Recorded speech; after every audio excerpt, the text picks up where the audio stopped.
class 11th geography, and currently we are studying physical geography, fundamentals of physical geography. And in this series we have already completed the chapter number 1 of this book, and 2 parts of chapter number 2 are also finished. We are on part number 3. So in the previous few videos we have talked about the origin and evolution of the earth, in which we talked about different theories of evolution and origin. First one was about the early theories, then which talked about the nebular hypothesis. Then came the modern theories, which talked about the Big Bang theory. In the previous class we talked about the formation of stars, we talked about the formation of planets. In today's class we will be talking about our own solar system, the solar system in which we as a Earth as a planet is there, and we are surviving in that planet. So our solar system is a solar system consists of 8 planets. हमारे solar system में around 8 planets हैं. The nebula from which our solar system is supposed to have been formed, जो जिस nebula हमने देखा था कि जितने भी सारी galaxies हैं, solar system हैं, वो एक nebula से form हुई हुई हैं, और जिस nebula से हम form हुए हैं started जो उसका collapse है वो शुरू हो गया था around 5 to 5.6 billion years ago, और जो हमारे planets हैं they started forming around 4.6 billion years ago. Our solar system consists of 8 planets हैं, 200 moons हैं. There is a misprinting in the book which you can correct.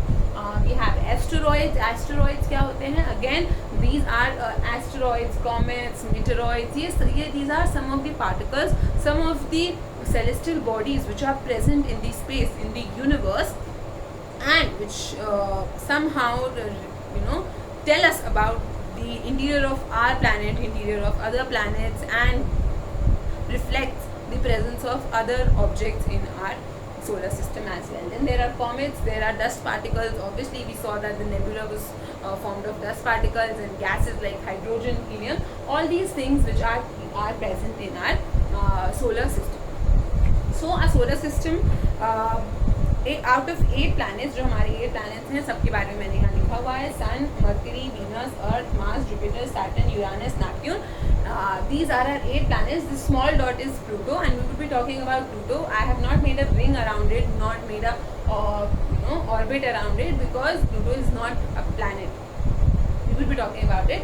But currently हमारे जो total 8 planets हैं, इन 8 planets अभी कुछ चीज़ें जो बहुत basic चीज़ें आपको पता होनी चाहिए वो ये हैं. सन है, ये जो planets हैं ये ओवल शेप के ऑर्बिट्स में होते हैं. जो ये लाइंस बनाई हुई है मैंने, ये ऑर्बिट्स हैं.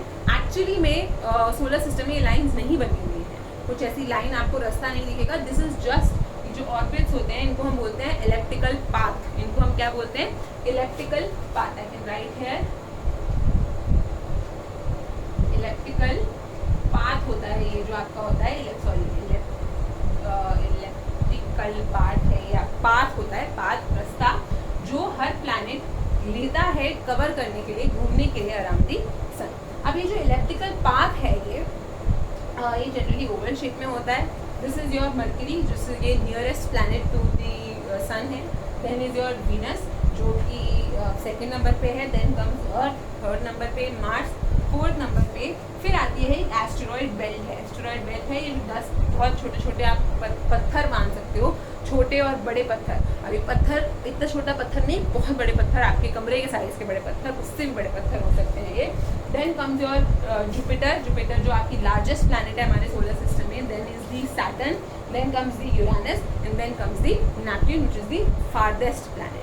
इन सारे प्लैनेट्स के बारे में कुछ फीचर्स हैं, कुछ इंपॉर्टेंट इंफॉर्मेशन है जो आप लोगों को पता होनी चाहिए. So first is that mercury जो है ये सबसे क्लोजेस्ट टू सन होता है, एंड सबसे हॉटेस्ट प्लैनेट भी यही है. इसमें किसी भी तरह की लाइफ फॉर्म एग्जिस्ट नहीं करती है और ना ही इन फ्यूचर कर सकती है, because this is very close to sun and इतनी हीट में सर्वाइव करना इज नॉट. मर्करी का जो डिस्टेंस है, ये डिस्टेंस सन से बात करी जा रही है. ये जो डिस्टेंस है ये कितना है मर्करी और सन के बीच में? It is 0.387 light years.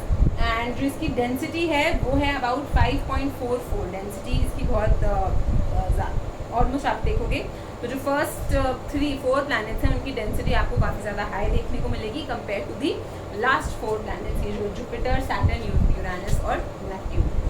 फिर हम रेडियस की बात करेंगे। रेडियस में इसका रेडियस इज अराउंड 0.383। कुछ जो यूनिट्स हैं ये नीचे दी हुई हैं आपकी बुक में, you can refer to those videos units. और सैटेलाइट है इसके पास 0, इसके पास किसी भी तरह की कोई भी सैटेलाइट नहीं है। देन कम्स दी वीनस, इसको दी ब्राइटेस्ट स्टार भी बोला जाता है, और ये एक ऐसा प्लैनेट है जिसमें मरकरी से भी ज़्यादा गर्मी होती है। मरकरी से भी ज़्यादा गर्मी क्यों होती है? क्योंकि इसके पास है एटमॉस्फेयर, और जो कि और बहुत थिक लेयर ऑफ एटमॉस्फेयर है, जिसकी वजह से हीट अंदर तो आ जाती है बट हीट वापस बाहर नहीं जा पाती है। सो बिकॉज ऑफ विच ये जो प्लैनेट है ये बहुत ज़्यादा गर्म हो जाता है, बहुत ओवर हीट है, और हीट की वजह से ही ये शाइन करता है, जिसको आप जनरली भी you can see from naked eye, आपको वीनस दिख जाएगा अर्थ से।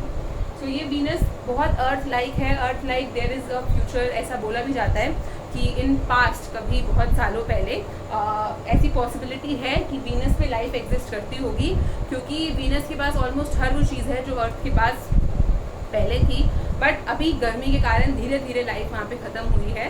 सो वीनस में डायरनल टेम्परेचर मतलब रात का टेम्परेचर और दिन के टेम्परेचर में काफ़ी मेजर डिफरेंस होता है, जिसकी वजह से इसको हम वीनस बोलते हैं।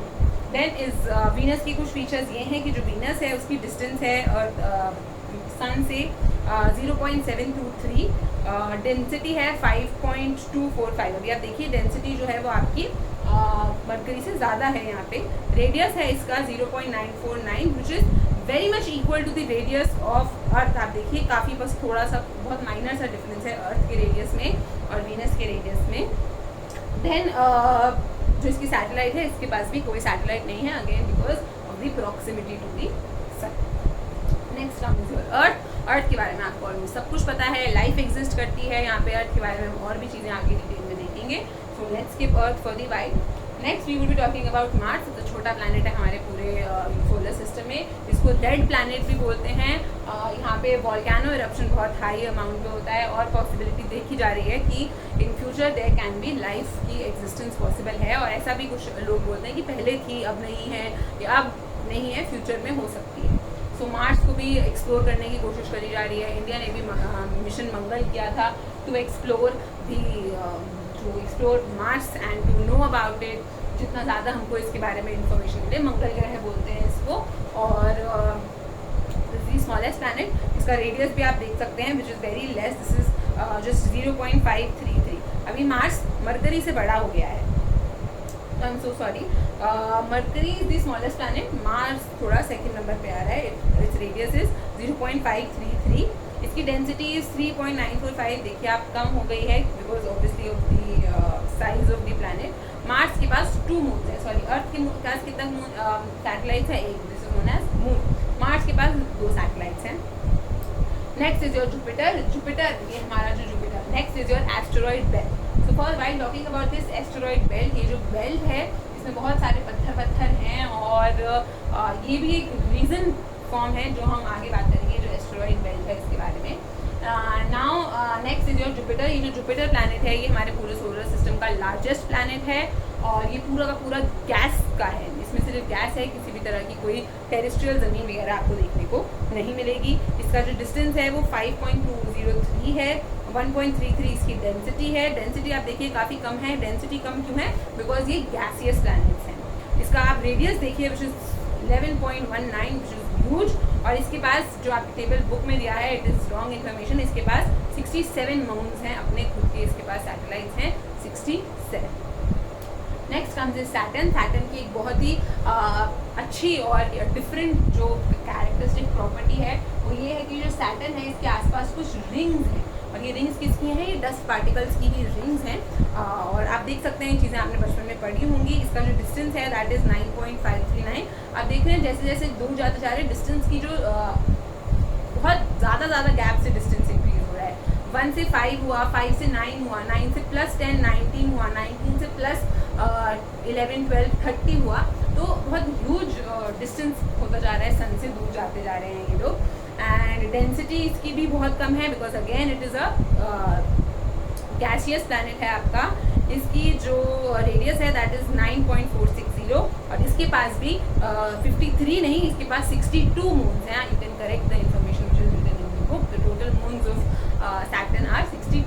Next why we talking about Uranus. Uranus again is काफ़ी ठंडा है और यूरानस इज द प्लैनेट जो बाकी सारे प्लैनेट से इसकी एक क्वालिटी ये डिफरेंट होती है कि जो बाकी सारे प्लैनेट्स हैं वो ईस्ट टू वेस्ट घूमते हैं, और ये जो प्लैनेट मतलब ईस्ट टू वेस्ट या वेस्ट टू ईस्ट घूमते हैं, और ये जो प्लैनेट है उल्टा, ये नॉर्थ टू साउथ, ये इस तरह से रोटेट करता है, ना कि इस तरह से रोटेट करता है. This is the characteristic feature of Uranus.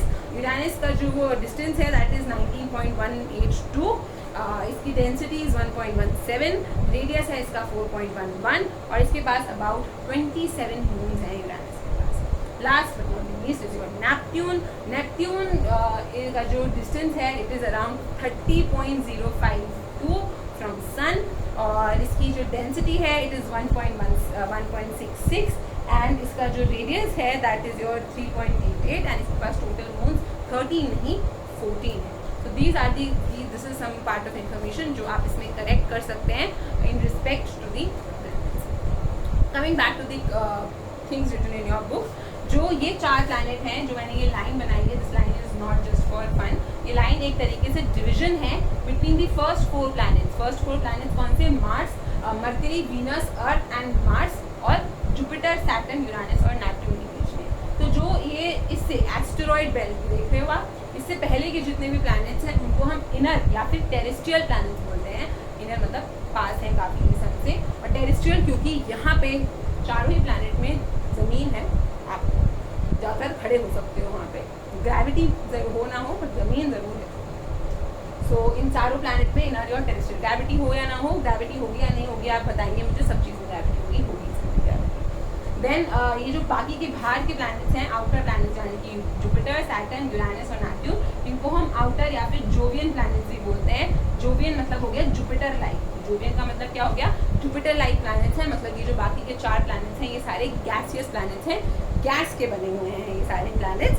और जनरली ये जो बाहर वाले प्लैनेट्स हैं ये लार्जर हैं टेरेस्ट्रियल प्लैनेट से, और इनके पास काफ़ी थिक लेयर ऑफ एटमॉस्फेयर है. वही बात हो रही है, एटमॉस्फेयर काफ़ी थिक है क्योंकि ये सारे के सारे गैस से बने हैं. मोस्टली इनके पास क्या क्या है? आपका हाइड्रोजन और हीलियम जैसे गैसेज इनमें आपको देखने को मिलेंगे. जितने भी प्लैनेट्स हैं ऑलमोस्ट ये जो सारे प्लैनेट्स हैं वो सेम टाइम पे फॉर्म हुए हैं, that is around 4.6 billion years ago. Now we talking about Pluto. ये जो प्लूटो ये छोटा सा है, ये 2008 से पहले आई गेस 2006 से पहले ये भी एक प्लैनेट कंसिडर किया जाता था. हम लोग देखते थे कि 9 प्लैनेट्स हैं, बट आज की डेट में Pluto is not a planet. Pluto planet नहीं है. और जब एक union astronomic international astronomical union की मीटिंग हुई थी, IAU बोलते हैं, उसमें इन्होंने देखा कि प्लूटो के पास अभी वो सारी कैरेक्टरिस्टिक्स नहीं हैं जो एक प्लैनेट के होने चाहिए. इसीलिए प्लूटो को आज की डेट में एक ड्वार्फ प्लैनेट बनाया गया है. कल को अगर ये ऐसे कुछ फीचर्स क्वालिटीज़ डेवलप कर लेता है कि हम इसको वापस से एक प्लैनेट की कैटेगरी में डाल सकते हैं, so we could again convert it into a planet category. But for today it is a dwarf planet. क्या बोलते हैं इसको? Dwarf planet. So the homework for you is, Pluto के अलावा भी हमारे सोलर सिस्टम में और भी ड्वार्फ प्लैनेट्स हैं. So you will have to find out. आपका होमवर्क है कि आप मुझे 2 और ड्वार्फ प्लैनेट्स के बारे में कमेंट सेक्शन में लिखकर बताएंगे. फिर हमने देखा कि अभी डिफरेंस क्या है. ये जो इनर प्लैनेट्स हैं और ये जो आउटर प्लैनेट्स हैं, यानी कि जो ये टेरेस्ट्रियल प्लैनेट्स हैं और जो जोवियन प्लैनेट्स हैं, ये अलग क्यों हैं? क्यों ये टेरेस्ट्रियल हैं और ये गैसियस हैं? क्यों उल्टा क्यों नहीं है? ये गैस के और ये टेरेस्ट्रियल क्यों नहीं है? सो इस चीज़ के भी देयर आर सर्टेन 3 रीजंस. जो टेरेस्ट्रियल प्लैनेट्स हैं were formed in the close vicinity to the parent star where it was too warm for gases to condense to solid particles. ये बोल रहे हैं कि जो ये जो 4 प्लैनेट्स हैं वो सन के काफ़ी क्लोज हैं, सन के काफ़ी करीब हैं. इस वजह से जो यहाँ की गैसेस थी वो कंडेंस होकर सॉलिड पार्टिकल्स में क्या हो गई हैं? कंडेंस होकर सॉलिड पार्टिकल. कंडेंसेशन क्या होता है? आपके एटमॉस्फेयर में जितनी भी ह्यूमिडिटी होती है वो इवेपोरेट हो जाती है, कंडेंसेशन हो जाती है तो वो क्लाउड्स बन जाती है, सॉलिड हो जाती है, and then when it comes down in the form of rain, precipitation कहते हैं उसको. सो जो यहाँ पे जितने भी जो गैस थी, पहले सब गैस के थे, धीरे धीरे जो गैस थी वो हीट के कारण, इंटेंस हीट के कारण कंडेंस हो गई और वो सॉलिड में टर्न हो गई. जो जोवियन प्लैनेट्स हैं वो काफ़ी दूर हैं और इस वजह से इनकी जो गैस है वो कन्वर्ट नहीं हुई है.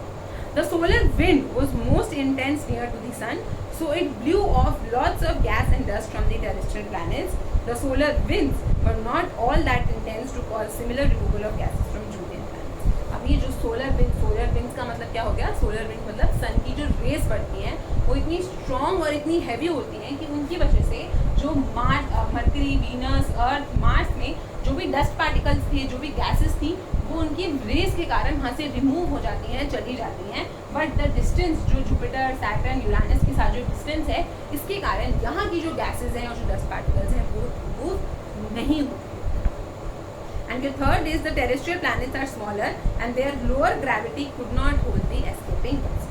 और जब सन के रेस के कारण यहाँ से जो गैसेस थी वो उड़ के जा रही थी, तो ये प्लैनेट का जो साइज है वो काफ़ी छोटा है और इस वजह से इनकी जो ग्रेविटी की जो पावर है वो भी कम है.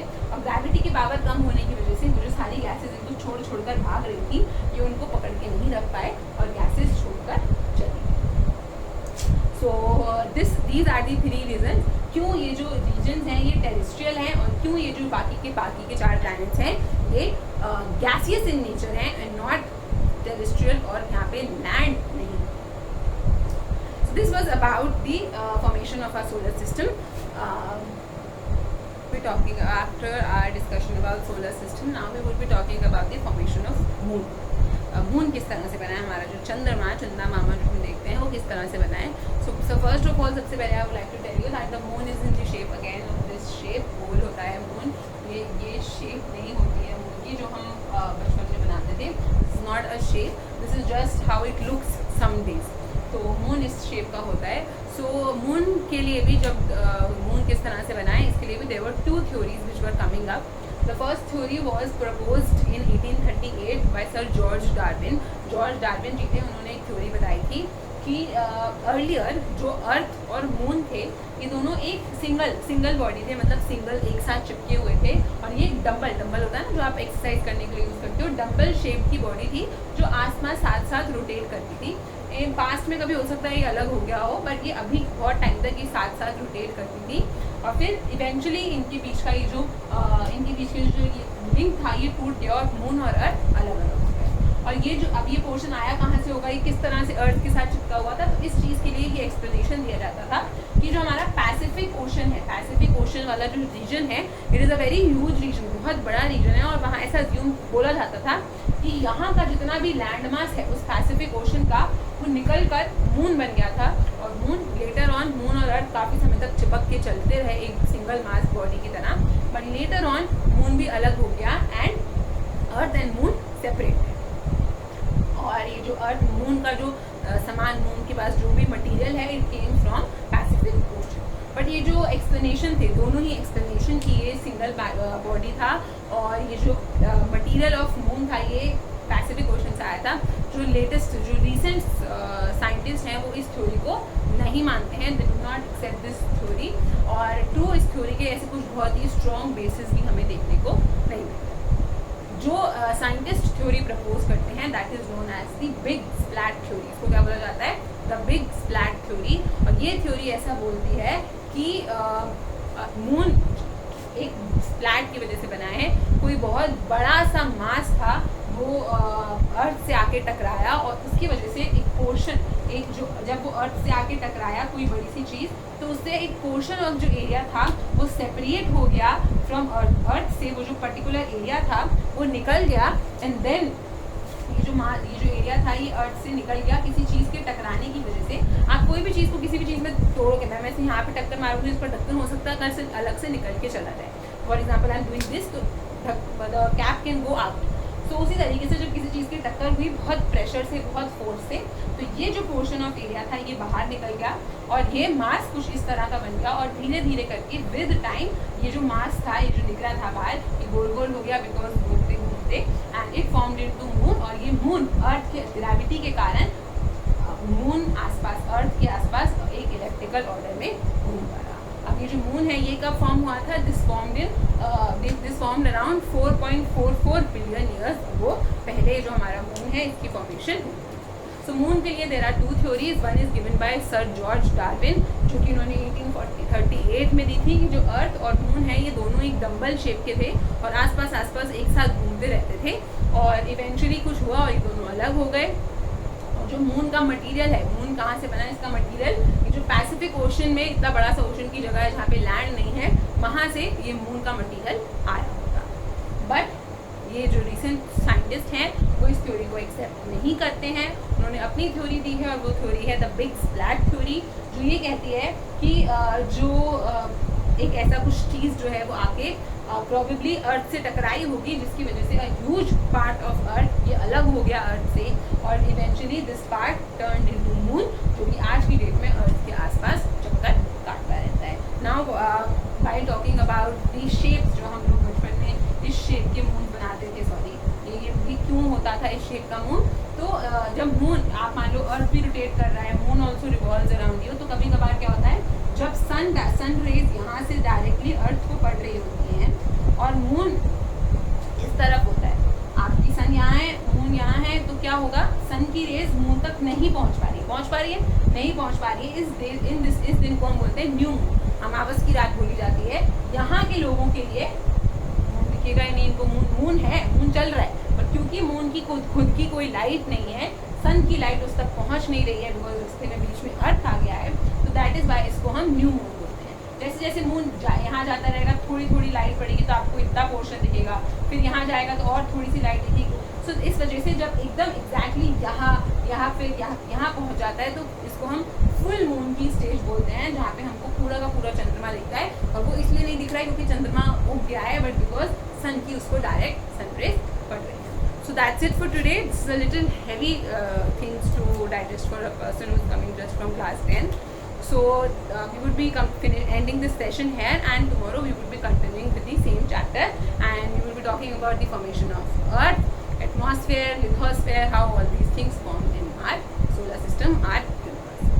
Thank you. If you like the session, please hit the like button, subscribe the channel, and your suggestions, comments and compliments are welcomed equally. So please use the comment section, and thank you for watching this. Have a nice day.